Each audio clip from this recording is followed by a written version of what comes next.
I do want to just clarify again. Yes. About the remaining, the 23.8 billion carry forward funds. Yes. That several people refer to as surplus. And I think what you're pointing out is that that is there because of a variety of factors, including the $4.5 billion in education that we did not actually send to the schools or to the ESAs. And the dedicated funds, $7.33 billion, can only be used for one specific purpose, but that we decided as voters.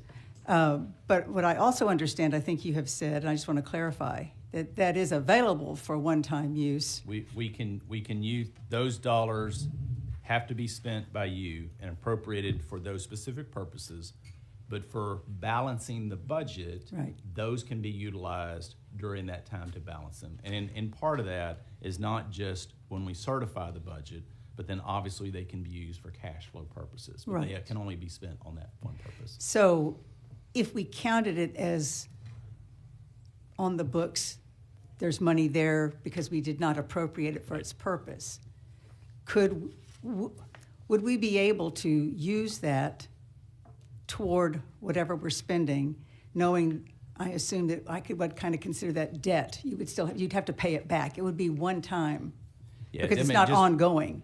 Yeah, just for historical purposes, those GRDs, there have been attempts and efforts to lower those over time, and we have, right. but they continued to grow for a variety of reasons, some more than others. However, I can still use them for certification purposes. Okay. So then to clarify again, Yeah. it's really not money that is there to be spent on anything in the budget because it's there for one purpose and one purpose only. It is there for only that purpose, but it still can be Used to utilized. certify the budget. Yes, yeah. And then, so we've got the $4 billion that was for schools, $4.5 billion Yeah. that did not get spent. The general dedicated funds that did not get appropriated. Correct. And then what I have down is that there was $6.6 billion that we supplanted GR funds for the Texas Department of Criminal Justice, which is, again, that was a one-time thing. Those were federal funds that aren't coming back. I was going to make sure you pointed that out, especially for the new members. Those were federal dollars, which significantly a large amount of money came in federal stimulus dollars, whether we agree or disagree after the pandemic, and we could utilize those on specific purposes. The remainder of those funds, y'all decided, and appropriately so, to utilize those over in TDCJ. So obviously those have to be made back up Right. with general revenue or expenditure cuts in TDCJ, which I doubt you're probably I doubt we're going to do, yes. So with what we just talked about, the $6.6 billion for the TDCJ, the $7.33 billion GRD, the $4.5 billion public education. Right. That's $18.4 billion of the $23.8 billion. That just rolled off your tongue. Yeah. It's a lot So of then money. I also know we looked at your hearing with the Senate Finance Committee when you Yes, were ma'am. before them. And if I understood this correctly, the property tax reductions that we made, or relief that we made in the last legislative session, actually ended up costing us $4.7 billion more. I would have to verify the exact number. So does the ending balance take that into consideration or not? So if y'all have any supplemental appropriations this session for any adjusted. So that would be in supplemental? It would be either more expense or less expense. Those are always netted back out. So that would be, if what I said is correct, that would be more expense that we would need to cover in our supplemental. Correct. So there's more there. Okay. So we're really chipping away at that so-called surplus. Yeah, that's the point that Yeah. I make, that one or two moves in the state that's this large, this massive, are significant dollars very quickly. And that's the point that I try to make. In part, this is very different than 2 years ago, because what I don't want you to take away from this, that in 2 more years, no matter what you do, there's going to be record cash carryover balances again. Texas is a great state. The economy is strong compared to other places, but don't expect, and that's one part, there's a chart in here that shows the historical averages, because don't expect that. And Right. yes, there Thank are you. large numbers.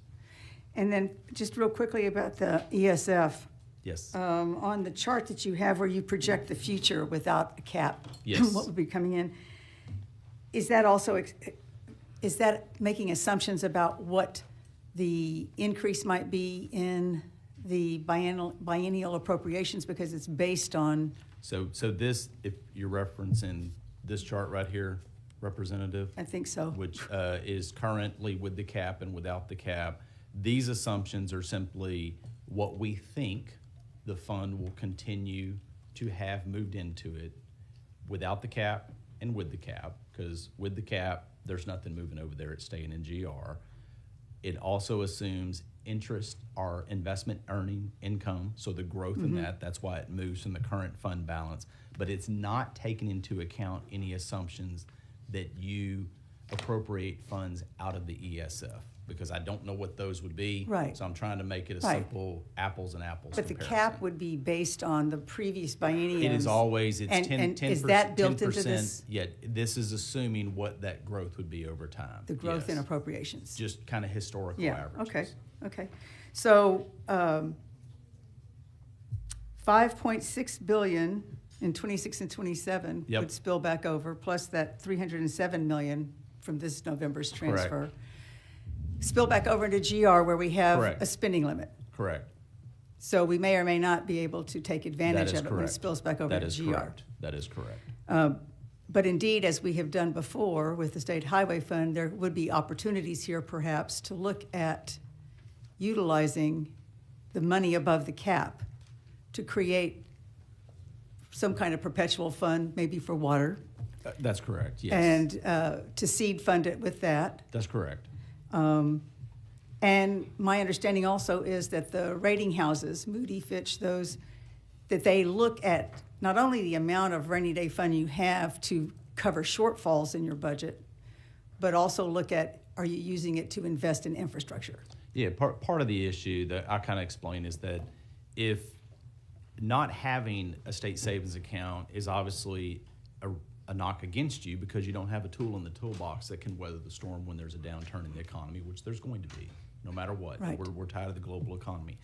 But secondly, if you have a fund and you're never willing to use it, that's a knock against you because it's a tool in the toolbox, but if you're never going to use the tool, it's not necessarily a tool. And so therefore, those are the two kind of examples that I use. So really, it's kind of a common sense between, do you have a fund that actually can utilize during that downturn to smooth out the rough edges, and is it large enough for your state budget? Obviously proportional to the state. But then, if you're never going to use it, you don't get credit for it. And so regardless of yeah. how you manage it, but the point is, in part, I just try to make as to all of y'all, if you're going to use those funds for ongoing programs, then you're creating up a system that is going to continue to pull money out, rather than, that's why typically, historically here, those of you that are newer, we've either used it for downturns in the economy or we've used it for one-time funding, such as water infrastructure or other types of things. Is the 10% cap the recommended amount that we should be keeping in? What are the rating houses looking for? What do we need to have in order to? If I recall correctly, what we did a few sessions ago was trying to, once we started moving money over to the transportation Yes. funding, and when does that cut off and when does it Sufficient stay? balance. And there was this committee, and so in essence, it was tagged to as long as there's roughly, I think it's 7%, Right. if I recall the number. Yes. That was a number that I suggested to you as a reasonable number. That's a number y'all went with in policy, but obviously the bigger the tool, the more options you have in the future. And one of the points that I make, obviously I'm not the policymaker, y'all are the policymaker. I just bring this up because obviously I see the data, I see the numbers. I just think it's important to show and compare and contrast between the two.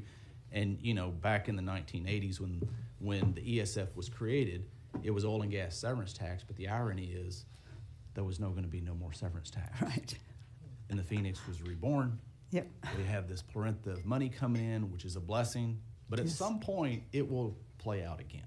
That's reality. So where do we look at for the future? And that's y'all's choice. Yeah, no, but I guess what I'm really asking, this is my final question, Yeah. is about the percent that is recommended by the rating houses or whomever that we have in a rainy day fund, because as you point out, if you just hoard money, that's also Correct. down, It's somewhere downgrade between you. those. I mean, it's somewhere in that 7, 8, 9, Okay. 10%. Okay, roughly. so we have a sufficient balance that we Correct. maintain of 7% to transfer to the state highway fund, but we have a cap at 10%, and that appears to be appropriate based on what is standard practice For this moment in time. for this moment in time. But it's Okay. also, how do we look to the future? Thank you very much.